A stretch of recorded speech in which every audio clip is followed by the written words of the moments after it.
मार मार मोह संग किया, यानी कि विचार तो करता रहता है, यहाँ से वहाँ भटकाता रहता है 10 दिशाओं में, और मोह का साथ करता है। किसका साथ करता है? मोह का। मोह यानी हमारे परिवार में जो सदस्य हैं, तो उनके प्रति हमारी प्रीति है, जवाबदारी भी है, लेकिन जितना करना चाहे, मोह रखना चाहे, इससे ज्यादा नहीं रखना चाहिए। लेकिन मन क्या करता है? मोह के साथ करता है। मोह का साथ यानी कि इसके बारे में सोचता रहता है। कई तरह के सुख दुख त्रास दे, यानी कि सुख दुख का विचार करके हमारे आत्मा को उलझा रखता है। सुख दुख त्रास देख सिर भारी। हमें जो संसार में रहते हैं हम, तो हमारे परिवार में जो भी सदस्य है, तो वो दुखी होते हैं या सुखी होते हैं, तो सबका प्रभाव मुझ पे पड़ता है, यानी हमारे मन पे भी पड़ता है।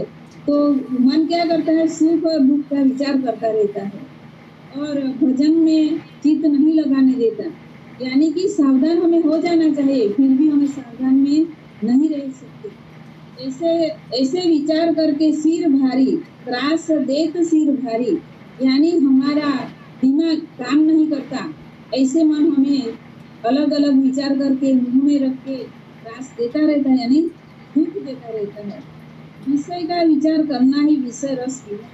विषय का विचार करना यानी जो 5 विषय है, शब्द स्पर्श रूप रस और गंध, ये जो 5 विषय है, पांचे 5 विषय हमारी आत्मा के साथ जुड़े हैं, और आत्मा को वो 5 विषय के सुख लेने के लिए विचार करवाता रहता है। उसे क्या कहते हैं गुरु महाराज के? विषय का विचार करना ही विषय रस पीना है। ऐसे तो कल्पना करते हैं, विचार करते हैं, फिर भी वो रस हमारे मन हमें उलझा देता है, यानी कि उस उलझन में हम पड़ जाते हैं, उस विचार के साथ हम बह जाते हैं। आगे की साथी, मुन पकड़ देखी हम सोई, कसम कहो न काई, कोई आण मन मुझ मारे, दुख सुख सबे लखाई। आगे गुरु महाराज मन के बारे में बताते हैं। मुन पकड़ देखी हम सोई। मुन यानी क्या? मौन।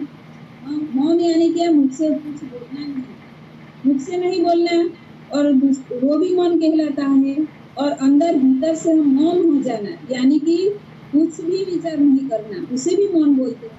फिर भी गुरु महाराज क्या कहते हैं? मुन पकड़ देखी हम सोई, मैंने मौन धारण कर, पकड़ यानी क्या? मैंने मौन धारण कर भी देख लिया। मुख से कहूँ न काई, और मुख से कुछ भी नहीं बोलने पर भी मन मुझको भेदता रहता है। कोई आण मन मुझ मारे, मैं ऐसा करने की कोशिश करता हूँ, मौन धारण कर लेता हूँ, मुंह से कुछ बोलता नहीं हूँ, फिर भी मन क्या करता है? कोई आण मन मुझ मारे, दुख सुख सबे लखाई। उसका सुख दुख से होता है, लेकिन मैं कुछ भी नहीं कर सकता हूँ। आगे की साथी, अंतर माया इसी विध मारे, बाहर लखे न कोई, मार रात दिन मारे, अंतर माये इसी विध मारे, यानी मन क्या करता है? अंतर में विचार करना ही मार देना है। बाहर लखे न कोई, कई प्रकार का विचार करना ही रात दिन मारना है। बाहर लखे न कोई, यानी कि इसे मैं बाहर बता नहीं सकता, और मन इससे बाहर मुझे निकलने ही नहीं देता। झीणी मार रात दिन मारे, झीणी मार यानी क्या? कि हरदम वो सोचता ही रहता है, और रात दिन मुझे सताता रहता है। इसी भी तो समूह में सोई, ये मन का जो त्रास है, वो मैं कैसे सहन करूं? समूह यानी सहन करना, झेलना, इसमें हो जाती है मेरी आत्मा। इस भी जो समूह में सोई, उसको मैं कैसे सहन करूं?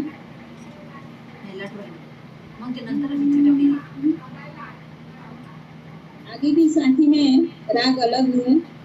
अब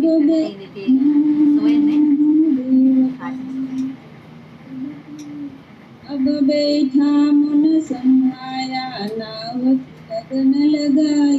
अब बैठा मन संभाया, नाव दीदी की मैंने कुछ दीदी सुना बे दीदी आप कब आएंगे हमारी इधर भी सरकार हूँ, बात मानो नहीं।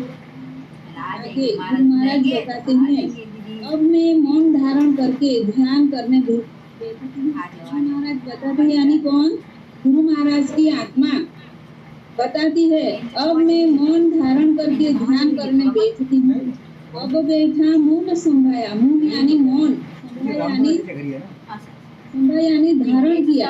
नाव की लगन लगाई, नाव की लगन लगाई यानी नाव यानी राम नाम, लगन लगाई यानी कि मैं भजन सिमरन करने में बैठती हूँ। मैंने नाम की लगन लगाई, बिन करणी करतार, बात मानू नहीं गाई। अब पक्का विचार कर लिया है कि भक्ति के सिवाय दूसरा विचार नहीं करूंगी। ऐसा कौन कहता है?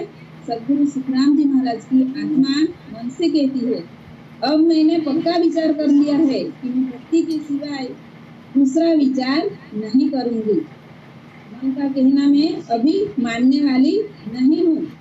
आगे की साथी, नेह चल राख शरीर, ध्यान करने को बैठा। मन ले गयो परदेश, जाय विसिया घर बैठा। अभी नक्की तो किया कि भक्ति के सिवाय मैं और कुछ सोचने वाली नहीं हूँ, कोई विचार करने वाली नहीं हूँ, मैं मन का कहना मानने वाली नहीं हूँ।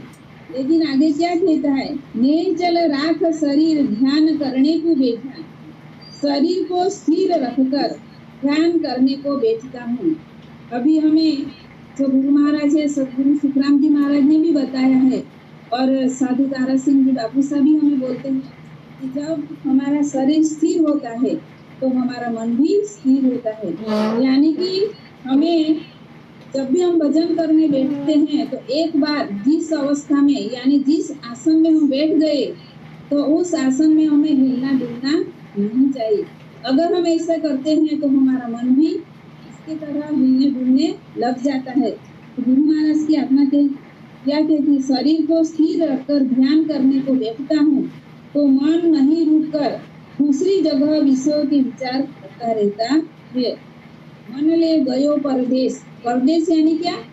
हम भजन करने बैठे, हम परमात्मा की सुमिरन करने बैठे, लेकिन मन कहाँ ले जाता है? परदेश यानी कि उसके अलावा दूसरी जगह ले जाता है, दूसरे विचार में उलझा देता है। परदेश यानी दूसरे सोच में पड़ देता है। चाहे विषया घर बैठा, चाहे विषया घर बैठा यानी विषयों के बारे में वो हमेशा सोचता रहता है। आगे की साथी, किया सबे स्वाद भोग, नाना विध प्रकार, मन बहुत बताया। आगे क्या कहते हैं गुरु महाराज? किया सबे स्वाद भोग, स्वाद भोग यानी कि भोग लेना यानी खाना। किया सबे स्वाद भोग, पांचों इंद्रियों के विषय के भोगों का चिंतन करना ही रस खाना है। पांच इंद्रियों, हमारी जो पांच इंद्रियों है, उस पांच इंद्रियों के विषय में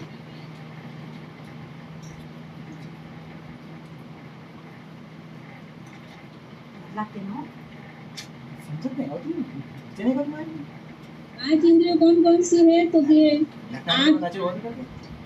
आँख, कान, नाक, जीभ यानी जीवा और त्वचा। तो पांच विषयों के बारे में गुरु महाराज क्या कहते हैं? पांच इंद्रियों के विषय के भोगों का। तो आँख का भोग क्या है? अच्छे अच्छे देखना, रूप, कान शब्द सुनना, नाक गंध लेना, और जीवा अलग अलग रस का पान करना, त्वचा स्पर्श। तो गुरु महाराज क्या कहते कि पांचों किया सबे स्वाद भोग, पांचों रस खाया, पांचों इंद्रियों के विषय के भोगों का चिंतन करना ही रस खाना है।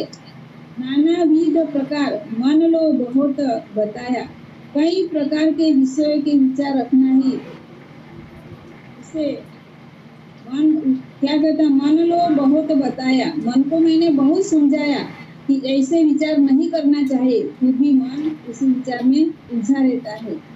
आगे की साखी, जब पाँचू में भी कोई घेर्यो मुझे ताई, बीच जाय मेलन माई।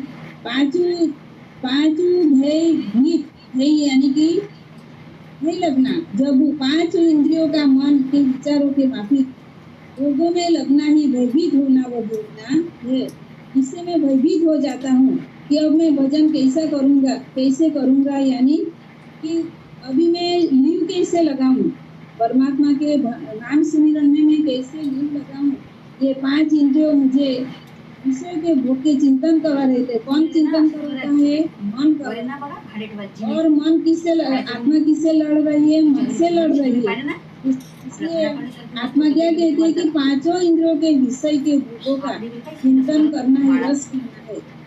कई प्रकार के विषयों के विचार भी बहुत बताना है, यानी विषयों का चिंतन करता है तो स्वाभाविक है कि हमारी आत्मा भजन सुमिरन में ध्यान नहीं लगा सकती। साखी नंबर 175। मेरे वस मन नाय कहाँ अब कीजे काई, मैं चाहूं सो बात पूर्ण दे तो है नाही। मेरे वश में मन नाय। गुरु महाराज क्या कहते हैं? आत्मा क्या कहती है गुरु महाराज की? इसका अब मैं क्या करूं? यह मन मेरे वश में नहीं होता है। मैं जो बात चाहती हूँ मन नहीं होने देता है। आत्मा क्या चाहती है? परमात्मा की प्राप्ति के लिए भजन सुमिरन करना चाहती है, परमात्मा से प्रीति लगाना चाहती है और परमात्मा की प्रीति में रमने चाहती है। लेकिन मन क्या करता है? मन ये बात होने नहीं देता है। इसलिए गुरु महाराज की आत्मा है क्या कहती? मैं जो बात चाहती हूँ मन नहीं होने देता है। इस बारे में गुरु महाराज ने एक पद लिखा है,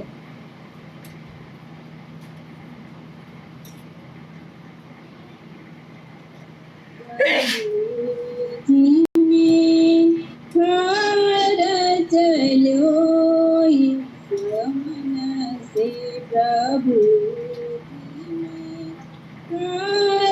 चलो इस मन दे दे ज्ञान पचे पच मारे, दे ज्ञान पचे पच हारे, मोहन छाड़े धन प्रभु जी में हार चलो इस मन।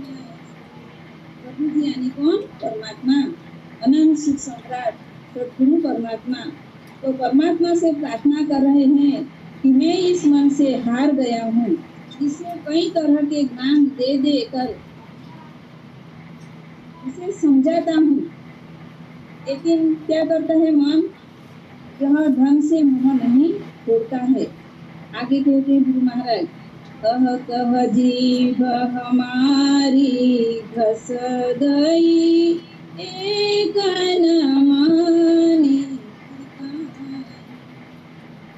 कह जीभ हमारी घस गई एक न मानी,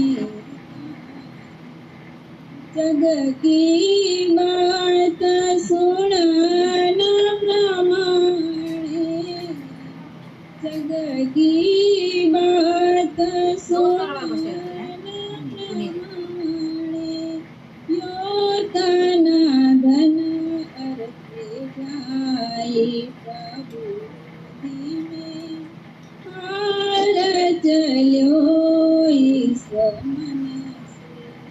क्या कहती है गुरु महाराज? इसे समझा कर मेरी जीभ घुस गई है। जीभ यानी जिससे हम बोल सकते हैं, जिससे हम हमारे, इसे क्या कहते हैं? रसना भी कहते हैं, जीवा भी कहते हैं। रसना क्यों? तो छह रसों का स्वाद हमें बताती है, तीखा, खट्टा, मीठा, कड़वा, इसे रसना भी कहते हैं और जीवा भी कहते हैं। तो गुरु महाराज क्या कहते हैं कि ये जो हठीला मन है, जो बुरे विचार में सोचता है, विषय के विचार में सोचता है, तो उसे मैं ध्यान दे देकर सुनकर कर मेरी जीभ घिस गई। कितना कठिन काम है मन को समझाने का। गुरु महाराज बताते हैं कि मन ऐसे हमारे वश में नहीं होता है।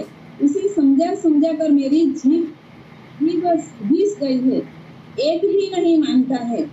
संसार की जगत की बात सुनन प्रमाणे, जग यानी संसार, संसार यानी दुनिया, इस जगत की बात सुनने जो सुनने को मिलती है जगत की बात, तो जल्दी जल्दी सुन लेता है और उसे धारण कर लेता है और तन धन अर्पण कर देता है।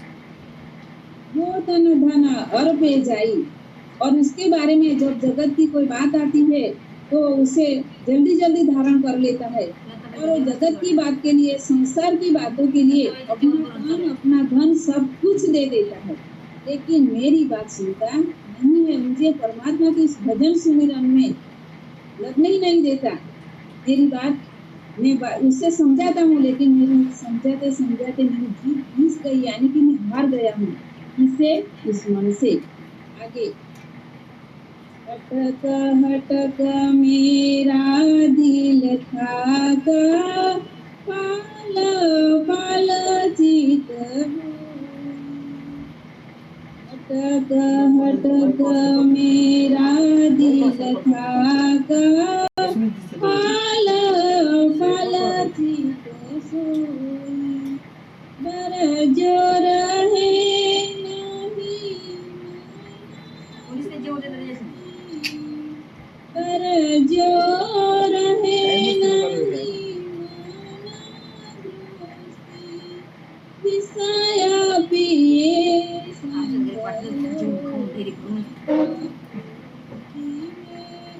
हार चलो इस मन से प्रभु गोदी में, हार चलो इस मन से, दे दे ज्ञान पच पच हारे, दे दे ज्ञान पच पच हारे, मोहन छाड़े धन प्रभु जी में, हार चलो इस मन से।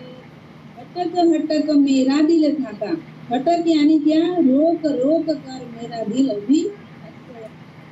ऐसा कौन कहता है? सतगुरु राम जी महाराज कहते हैं, उसकी आत्मा भी कहती है, इस मन को रोक रोक कर मेरा दिल अभी थक गया है, समझा समझा कर चित्त थक गया है। पाल पाल चित्त सोई, पाल पाल चित्त, चित्त यानी चित्त को, वो भी मेरा चित्त थक गया समझा समझा कर। किसे समझा समझा कर? मन को। रोकने पर भी परज्यो रेह नहीं मन बुझती, परज्यो यानी कि रोकने पर भी यह मन दुष्टि यानी कैसा बुरा, रोकने पर भी यह दुष्ट नहीं रुकता है। मन के बारे में गुरु महाराज ने कैसा शब्द प्रयोग किया है, दुष्ट। वो बहुत बुरा है, क्योंकि वो अच्छे कर्म अच्छे विचार करने ही नहीं देता है।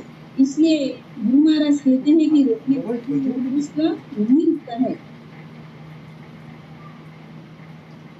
विषय पिए संग लोई, विषय पिए संग लोई, और विषयों का हर समय चिंतन करता रहे। कौन? मन ऐसा चिंतन करता रहे विषय के बारे में। इसका मन का जो चित्त है, यानी कि मन ऐसे बुरे विचारों में लगा रहता है। इसलिए गुरु महाराज ने कहा कि मन कैसा है, दुष्ट है और विषयों के बारे में ही सोचता रहता है। आगे की शब्द बिरद करे जब सुरा, तन धन बल समावे, जाव बिरद करे जब सुरा, तन धन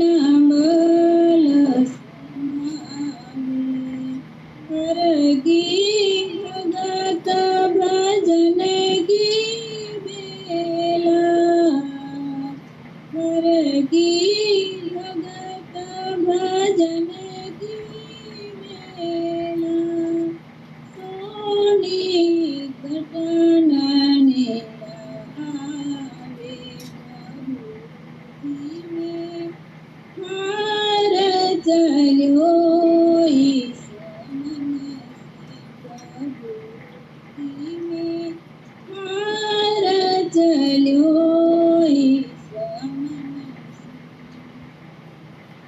आगे क्या कहते हैं गुरु महाराज, ब्याह बिरद करे जब सुरा, ब्याह यानी यहाँ शादी घर में कार्य होने पर तन लगाकर सुरवीरता से कार्य करता है। कौन? मन। जब शादी होती है तो बहुत ज्यादा मन लगाकर वो सुरवीरता से कार्य करता है। लेकिन क्या करता है आगे, तन धन बल संभावे, अपना तन धन, तन यानी शरीर, धन यानी पैसे दौलत से बल संभावे, बलपूर्वक सब कुछ करता है। लेकिन आगे क्या कहते हैं, हर की भगत भजन की बेला, हर यानी परमात्मा, परमात्मा की भक्ति में बैठता हूँ और भजन की बेला, बेला यानी समय, जब मेरा भजन सुमिरन का समय होता है और मैं परमात्मा का ध्यान करने बैठता हूँ तो क्या कहते हैं, सो निकट न नेड़ा आवे, सो निकट न नेड़ा आवे, परमात्मा की भक्ति के लिए जरा सा भी समय नहीं लगाता है, यानी कि परमात्मा की भक्ति में मुझे चित्त नहीं लगाने देता। और नेड़ा न आवे यानी कि जरा भी मुझे परमात्मा की भक्ति में, हर की भगत भजन की बेला सो निकट न नेड़ा आवे, तो उस समय मन मेरे साथ नहीं रहता है। नेड़ा नहीं आवे यानी साथ में नहीं रहता है, निकट यानी भी साथ है। और जब ब्याह बिरद